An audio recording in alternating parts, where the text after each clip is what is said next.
SR-71 Blackbird pilot tells story. The story you were trying to recollect this past Monday regarding the ground speed checks. Oh, okay. Let's see if this is audio or is it okay, so yeah.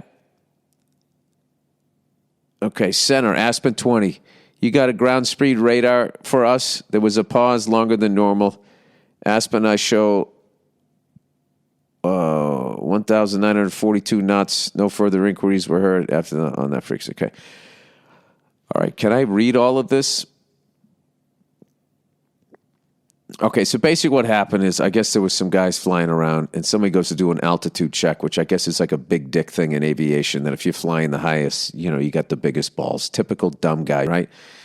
So anyways, here's a story of somebody who did that and then got basically topped like 3 or 4 times within the transmission here. Throughout its nearly 24-year career, the Lockheed SR-71 Blackbird Mach 3 strategic reconnaissance aircraft remained the world's fastest and highest flying operational aircraft. From 80,000 feet, it could survey 100,000 square miles of the Earth's surface per hour. So it comes as no surprise if, thanks to astonishing flight characteristics, the aircraft set numerous speed and altitude records throughout its career. Nevertheless, the Blackbird wasn't an easy plane to fly, as SR-71 pilot Brian Schul recalls in his book Sled Driver. There were a lot of things we couldn't do in an SR-71, but we were the fastest guys on the block and love reminding our fellow aviators of this fact. People often asked us if, because of this fact, it was fun to fly the jet. Fun would not be the first word I would use to describe flying this plane. Intense, maybe even cerebral. Jesus Christ. So that thing was squirrely, going faster than anything else at 80,000 fucking feet. Dude, those guys are nuts. I like my little egg beater here helicopter. However, according to Shull, there was one day in our sled experience when we would have to say that was pure fun to be the fastest guys out there, at least for the moment. I'll always remember a certain radio exchange that occurred one day as Walt, my backseater, and I were screaming across Southern California, 13 miles high. 13 miles high. We were monitoring various radio transmissions from our other aircraft as we entered Los Angeles airspace. Though they didn't really control us, they did monitor our movement across the scope. I heard a Cessna ask for a readout of its ground speed. 90 knots, Center replied. Moments later, a Twin Beach required the same. 120 knots, Center answered. We weren't the only ones proud of our ground speed that day, as almost instantly an F-18 smugly transmitted Center Dusty 52 request ground speed readout. There was a slight pause, then the response, 620 knots on the ground, Dusty. All right, so he just big leagued the guy in the Cessna and then the Twin. Another silent pause. As I was thinking to myself how ripe a situation this was, I heard a familiar click of a radio transmission coming from my back seater. It was at that precise moment I realized Walt and I had become a real crew. For both of us were thinking in unison. How cool is that? Center, Aspen 20, you got a ground speed readout for us? There was a longer than normal pause. Aspen, I show 1,942 knots. No further inquiries were heard on that frequency.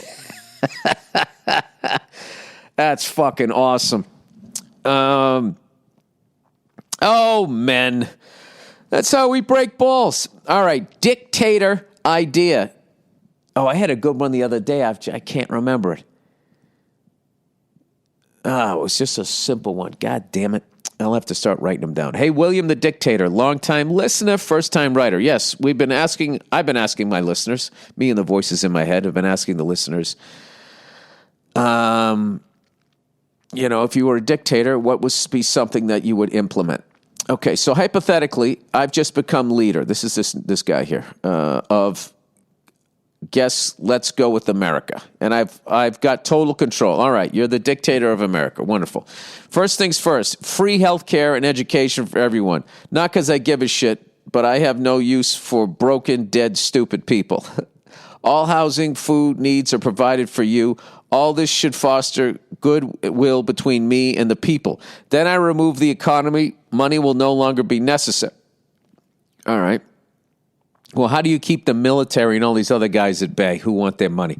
A person is 100% taken care of in terms of schooling, clothes, amenities, etc., as long as they hold down a job.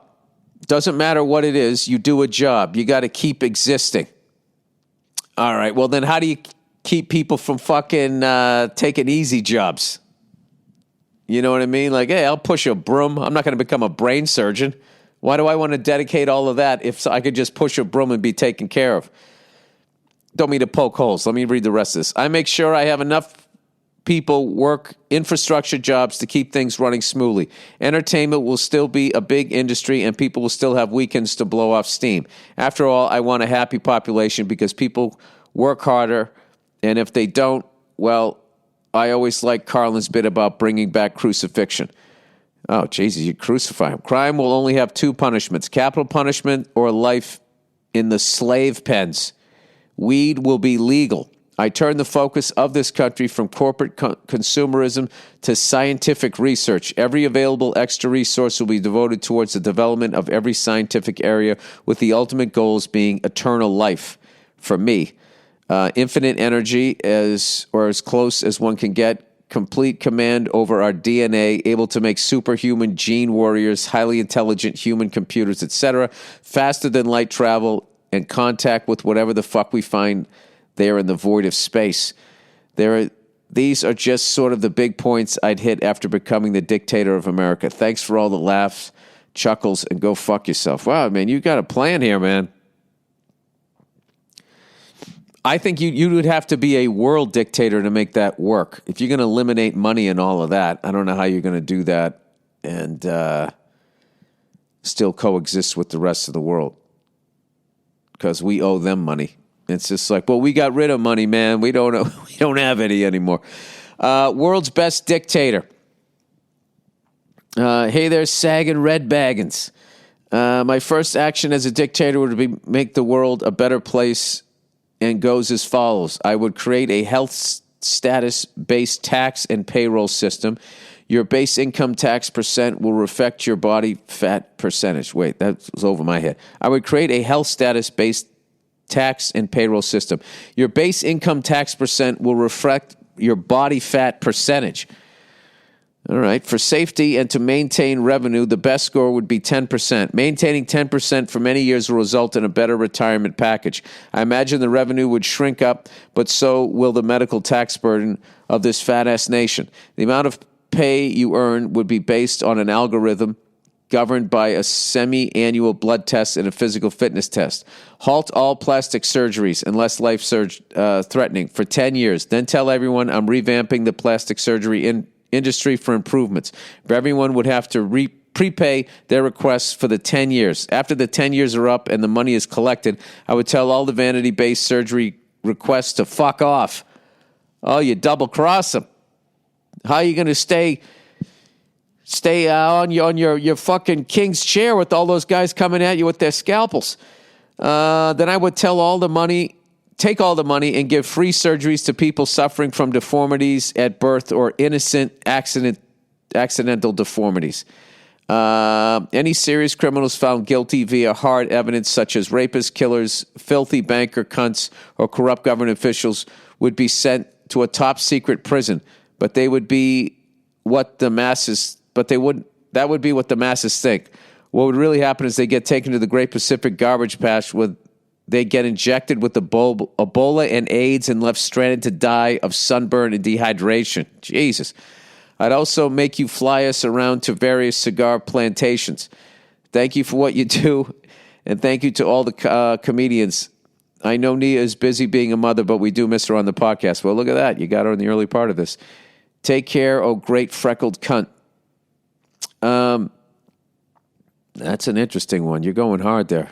Yeah, I was going to say, if you're going to go after bankers and all them, you're going to make sure you kill them because they will fucking regroup and, they'll do something. They'll come back at you. All right, shower problem. Dear little drummer cunt. Dear little drummer cunt, pa-ra-pa-pum-pum. I'm 30 years old and have been in a great relationship for about a year, but my girlfriend is always asking me to shower with her. We're not 15 anymore, and we've been dating a while, so this isn't about sex. She says it's a great way to be present and connect since there are no phones or distraction, which I agree with because we have some of our best conversations in there. All this sounds great, except I'm fucking miserable during it.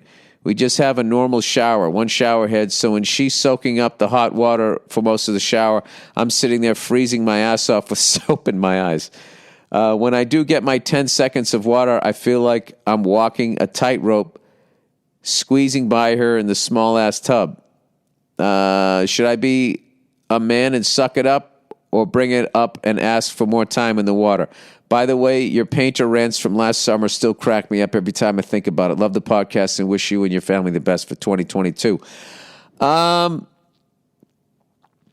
got it here, okay? Because that's a great thing. Your wife, your girlfriend wants to connect with you and everything. And, happy wife, happy life. Same thing with a girlfriend. So what you should do is you should up the level of gayness to it or femininity, whatever you want to call it, and just take a bath with her. All right? Then you're both in the hot water. She can have a nice conversation. It actually takes a little bit longer, so she feels like you care more. And then you don't freeze your ass off.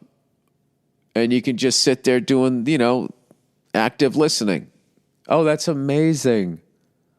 Oh, I love her. She's great. You just do that. And then you're good. All right. Anyways, that is the end of the podcast, everybody. And yeah, man, this was a weird one.